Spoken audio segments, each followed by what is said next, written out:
اعوذ باللہ من الشیطان الرجیم بسم اللہ الرحمن الرحیم یوصیکم اللہ فی اولادکم للذکر مثل حظ الانثیین فإن کن نساء فوق اثنتین فلہن ثلث ما ترک وإن كانت واحدة فلها النصف صدق اللہ العظیم رب اشرح لی صدری ویسر لی امری واحلل عقدۃ من لسانی یفقہوا قولی الحمدللہ رب العالمین والصلاة والسلام علی سید الانبیاء والمرسلین۔ عزیزان گرامی، سورہ النساء کا یہ دوسرا رکوع ہے اور یہ بڑا مختصر ہے۔ اس میں صرف 4 آیات ہیں، لیکن معنوی طور پر ان میں ایک قیامت چھپی ہوئی ہے۔ یہ قرآن حکیم کا معجزہ ہے کہ 4 آیتوں کے اندر اسلام کا پورا قانون وراثت بیان کر دیا گیا ہے، جس پر پوری جلدیں چھپ چکی ہیں۔ آیت نمبر 11 میں فرمایا جا رہا ہے یوصیکم اللہ فی اولادکم، اللہ تعالیٰ تمہیں وصیت کرتا ہے تمہاری اولادوں کے بارے میں، للذکر مثل حظ الانثیین، کہ لڑکے کے لیے حصہ ہے 2 لڑکیوں کے برابر۔ اس آیت میں اللہ تعالیٰ اولاد کے بارے میں وراثت کی تقسیم کے سلسلے میں رہنمائی فرما رہے ہیں کہ مرنے کے بعد کس طرح سے اولاد میں ترکے کی تقسیم ہوگی۔ اس سلسلے میں پہلا قاعدہ یہ بیان فرمایا کہ مرد کے لیے 2 عورتوں کے برابر حصہ ہوگا، خاتون کا حصہ نصف اور مرد کا حصہ پورا ہوگا۔ جس وقت یہ قانون آیا ہے، یاد رہے کہ اس وقت لڑکی یا عورت جائیداد میں وارث نہیں ہوا کرتی تھی۔ پوری کی پوری جائیداد مردوں کو، لڑکوں کو دی جاتی تھی۔ بیٹی کا حصہ بیٹے کو دے دیا جاتا تھا۔ بیوی بھی وراثت میں شریک نہیں ہوتی تھی۔ خاوند کے بیٹے اور بھائی سب کچھ چھینا جھپٹی کر کے لے جاتے تھے۔ بہنوں، بیٹیوں، بیویوں کو وراثت میں شریک نہیں کیا جاتا تھا۔ جبکہ موجودہ دور کی مصیبت یہ ہے کہ کچھ زیادہ ہی پڑھے لکھے لوگ یہ کہتے ہیں کہ لڑکے اور لڑکی کا حصہ برابر ہونا چاہیے، لڑکی کا حصہ آدھا کیوں ہے؟ اب یہ ایک دوسری گمراہی ہے۔ عورت کے نصف حصے کی حکمت کو سمجھنے کی ضرورت ہے۔ اسلام نے بھی بعض مصلحتوں کے پیش نظر لڑکی کا حصہ مقرر کیا جو اسے دینا پڑے گا، لیکن مرد کے مقابلے میں آدھا۔ اس کی مصلحت اس طرح واضح ہوگی کہ اسلام میں ایک نظام ہے جسے ولایت یا گارڈین شپ کہتے ہیں۔ ہر عورت کا کوئی نہ کوئی سرپرست یا ولی الامر ہوتا ہے۔ ولی الامر ذمہ دار ہوتا ہے خاتون کے نان نفقے اور اس کی ہر ضرورت کا۔ اسلام دنیا میں واحد نظام ہے جس میں ایک عورت کو، خواہ وہ بیٹی ہو، بہن ہو، بیوی ہو، کچھ بھی ہو، کوئی رشتہ ہو، یہ اجازت نہیں دی کہ کسی خاتون کو گھر سے باہر نکلنے پر مجبور کیا جائے کہ وہ اپنا نان نفقہ اور اپنی روزی خود کمائے۔ ہرگز نہیں۔ یہ ولی الامر یا گارڈین کی ذمہ داری ہے کہ خاتون کے نان نفقے اور اس کی ہر ضرورت کو پورا کرے۔ باپ، خاوند، بھائی، بیٹا نہ ہونے کی صورت میں قریب ترین رشتہ دار ولی الامر ہوگا۔ وہ بھی نہ ہو تو حکومت از خود خاتون کی ولی الامر ہوگی اور اس کی تمام ضرورتوں کو گھر بٹھائے پورا کرنے کی قانوناً پابند ہوگی۔ یہ اسلام کا دیا ہوا قانون ہے۔ چنانچہ ایسی صورت میں جبکہ خاتون پہ کمانے کی ذمہ داری اس پر نہیں بلکہ مردوں پر ہے، اس کا نصف وراثت پانا ہی قرین عدل ہے۔ آگے فرمایا فَإِن كُنَّ نِسَاءً فَوْقَ اثْنَتَيْنِ فَلَهُنَّ ثُلُثُ مَا تَرَكَ، پھر اگر لڑکیاں ہی ہوں 2 یا 2 سے زیادہ تو ان کے لیے ترکے کا 2/3 ہے۔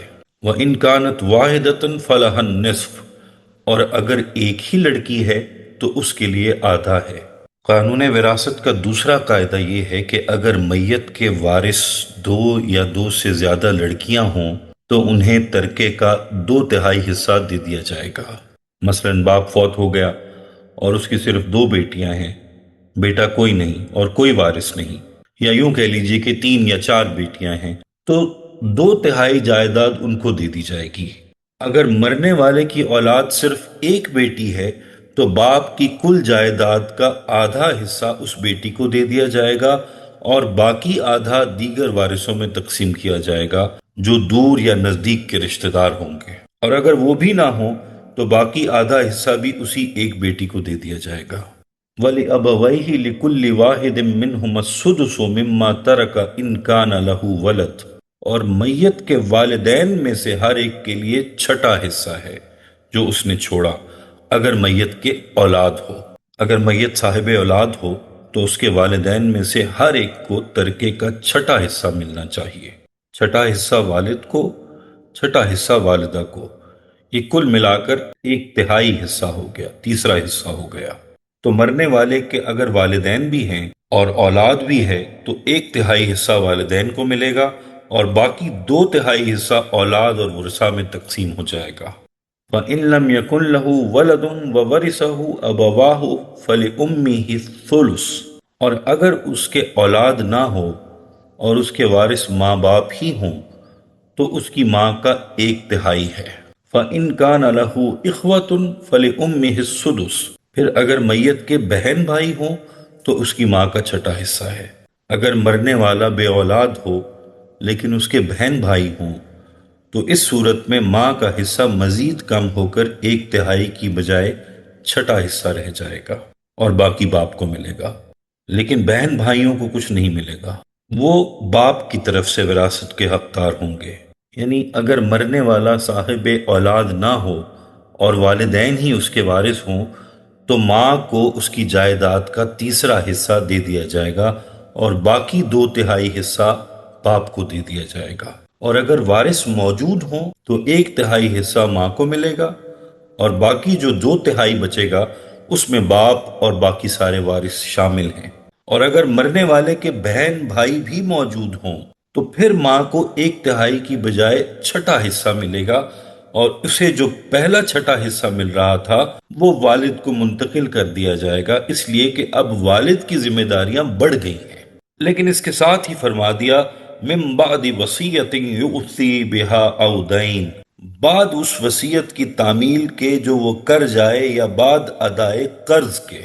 یہ سب تقسیم اس طرح سے ہوگی کہ پہلے اس کی وصیت بھی پوری کی جائے گی اور اس کا قرضہ بھی ادا کیا جائے گا۔ یہاں ترتیب کو ذہن نشین کر لیں کہ جب کوئی مرنے والا مر جاتا ہے تو سب سے پہلے اس کی تجہیز و تکفین کا خرچہ نکال دیا جاتا ہے۔ اس میں قل اور چہلم شامل نہیں ہوتے، اس لیے کہ شریعت میں ان کی کوئی حقیقت نہیں، یہ شرعاً ثابت نہیں ہے۔ اس کے بعد اس کا قرض جو اس کے ذمہ ہے ادا کیا جاتا ہے، اور اس کے بعد جو اس نے وصیت لکھ رکھی ہے کہ فلاں کو اتنا دے دو، فلاں کو اتنا دے دو، جہاد میں اتنا دے دو، فلاں رشتہ دار کو اتنا دے دو، فلاں دوست کو اتنا دے دو، تو پہلے تجہیز و تکفین کا خرچہ نکالنا ہے، پھر میت کا قرض ادا ہوگا، اس کے بعد مرحوم کی وصیت پر عمل کیا جائے گا، اب جو بچ رہے گا وہ مال وارثوں میں تقسیم ہوگا۔ ہاں یہ طے ہے کہ وصیت ایک تہائی مال سے زیادہ پر لاگو نہیں ہوگی۔ آباؤکم و ابناؤکم لا تدرون ایہم اقرب لکم نفعا، تمہارے باپ اور تمہارے بیٹے تم نہیں جانتے کہ ان میں سے کون تمہارے لیے زیادہ نافع ہے، زیادہ نفع بخش ہے۔ فریضۃ من اللہ، یہ اللہ کی طرف سے مقرر کیا ہوا فریضہ ہے، فرض ہے۔ ان اللہ کان علیما حکیما، یقیناً اللہ تعالیٰ علم و حکمت والا ہے۔ فرمایا کہ تمہیں کیا معلوم کس وارث کو کیا ملنا چاہیے، تم خود کیسے فیصلہ کر سکتے ہو، جبکہ تمہیں تو یہ بھی پتہ نہیں کہ تمہارے ماں باپ تمہارے لیے زیادہ مفید ہیں یا تمہاری اولاد۔ تم نہیں جانتے کہ تمہارے والدین اور تمہاری اولاد میں سے کون بلحاظ نفع تم سے قریب تر ہے۔ ایک وقت ایسا آتا ہے کہ انسان سمجھتا ہے کہ مجھے اولاد کی ضرورت ہے، اور کبھی وہ یوں محسوس کرتا ہے کہ میں جو کچھ بھی ہوں اپنے والدین کی وجہ سے ہوں۔ اب کس کی کہاں کتنی اہمیت ہے آدمی فیصلہ نہیں کر پاتا۔ فرمایا کہ تمہیں تو اتنا بھی پتہ نہیں کہ تمہارا باپ تم سے زیادہ قریب ہے کہ تمہارا بیٹا۔ تم کیا فیصلہ کرو گے کہ قانون وراثت کیا بنانا ہے اور کیسے بنانا ہے، کس کو کتنا دینا ہے؟ یہ قانون وراثت اللہ کی طرف سے ہی ہوتا ہے، اس لیے کہ اللہ ہی ہے جو علم والا ہے اور حکمت والا ہے، اس کا کوئی حکم علم اور حکمت سے خالی نہیں ہے۔ ایک اور بہت اہم بات یاد رہے کہ وراثت میں کچھ چیزیں حائل ہو جاتی ہیں جو ہمارے علم میں ہونی چاہیے۔ نمبر ایک شخص وارث ہے مگر وہ دائرہ اسلام سے خارج ہو گیا، اب وہ وارث نہیں رہا۔ نمبر 2، کسی وارث کے بارے میں پتہ چلا کہ یہ اپنے باپ کا قاتل ہے، یعنی اگر بیٹا اپنے باپ کے قتل میں شریک ہے تو وہ باپ کا وارث نہیں رہے گا۔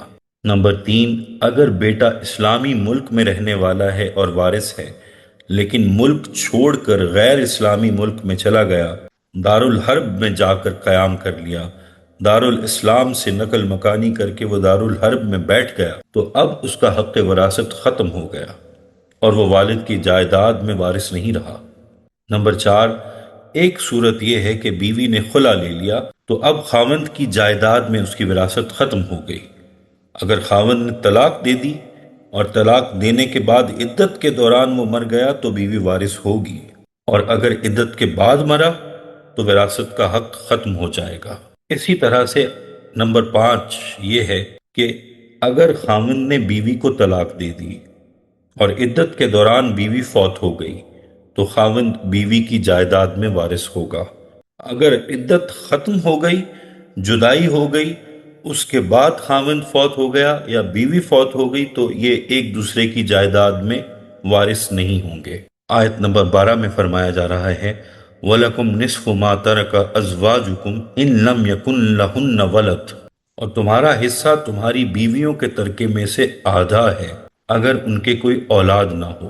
بیوی فوت ہو گئی ہے اور اس کے کوئی اولاد نہیں ہے تو جو وہ چھوڑ گئی ہے اس میں سے نصف شوہر کا ہو جائے گا، باقی جو نصف ہے وہ مرحومہ کے والدین اور بہن بھائیوں میں حسب قاعدہ تقسیم ہوگا۔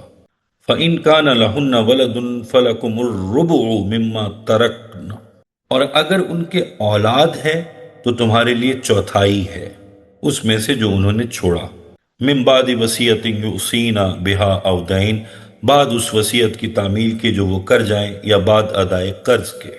یہ وہی بات ہے جو پچھلی آیت میں بھی بتائی گئی۔ وَلَهُنَّ الرُّبُعُ مِمَّا تَرَكْتُمْ إِن لَّمْ يَكُن لَّكُمْ وَلَدٌ، اور ان کے لیے چوتھائی ہے تمہارے ترکے کا اگر تمہارے اولاد نہیں ہے۔ فَإِن كَانَ لَكُمْ وَلَدٌ فَلَهُنَّ الثُّمُنُ مِمَّا تَرَكْتُمْ، اور اگر تمہارے اولاد ہے تو ان کے لیے 8واں حصہ ہے تمہارے ترکے میں سے، من بعد وصیت تؤصون بہا او دین، اس وصیت کی تعمیل کے بعد جو تم نے کی ہو یا قرض ادا کرنے کے بعد، یعنی اگر مرنے والے نے کوئی اولاد نہیں چھوڑی تو ادائے دین اور انفاذ وصیت کے بعد اس کی بیوی کو اس کے ترکے کا چوتھائی ملے گا، اور اگر اس نے کوئی اولاد چھوڑی ہے تو اس میں بعد ادائے دین و وصیت کے بیوی کو 8واں حصہ ملے گا۔ اگر بیوی ایک سے زائد ہے تو بھی مذکورہ حصہ سب بیویوں میں تقسیم ہو جائے گا۔